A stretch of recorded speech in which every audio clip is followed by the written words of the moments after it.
Want to leave my girlfriend who was roped. I realize right up front that I'm going to come across as a jerk and I will probably get lots of hate for this, but I'm looking for all points of view.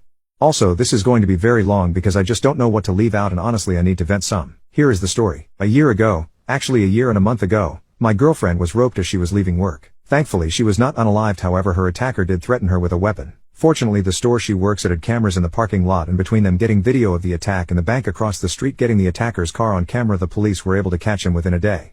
Between the video and DNA testing he did not even contest, he just plead guilty in exchange for not receiving the max. Since there were aggravating circumstances, the weapon, the judge gave him a 20-year sentence, and with time for good behavior he can be out in about 10 years, give or take. I tell you all of that to make it clear that her attacker is no longer a threat. She doesn't have to fear him coming back for her at least for 10 years or so. Obviously this was a very traumatic event in her life, and while I was not a victim per se, it was also very traumatic for me as well. I can't imagine what she has gone through, and I don't compare my situation to her at all. But I have had severe bouts of depression because I couldn't protect her, and knowing someone else was harming her sometimes was almost more than I could handle.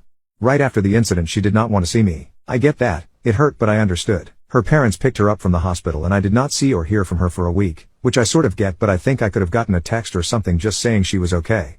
Finally a week and her sister calls me and lets me know that she is staying with her parents and she will be calling me in a couple of days. She never called me. Instead I once again get a text from her sister saying she would like me to come over for a few minutes so we can talk. I get up and go over and am greeted at the door by her mother, who very calmly and very coldly starts laying out to me how I am to act and what I am to say. I am further instructed to not attempt to make any physical contact with her, as in hug or anything. Okay, again I get it. Major trauma. I'm sure they have been coached by therapists/counselors or something in what to say and do around her, so I play along. I walk in and she is sitting on a chair with her dad standing next to her and her sister sitting on the couch. As I walk in the room the sister starts talking and telling me that my girlfriend wants me to know that she is okay, but obviously she has been traumatized and appreciates my understanding in her recovery. She never said one single word to me and barely looked at me. Again, this was right after the event and I'm understanding that this is how it has to be. But honest to God, that entire conversation was just awkward as hell. I leave, go home and attempt to focus on how I can help her. I start Googling how to deal with a rope survivor and what I can expect. She starts going to therapy initially 2 times a week, then after 2 months it goes down to 1 day a week. In the meantime she finally makes contact with me and asks to meet at a coffee shop. I get there and she is already there and waiting. At this point in time they had her so medicated that I was dealing with a zombie for the most part. There was no emotion and she was very methodical in her speech. Basically she wanted to get together that day to tell me that she couldn't go out with me for a while until she got past some issues she was dealing with.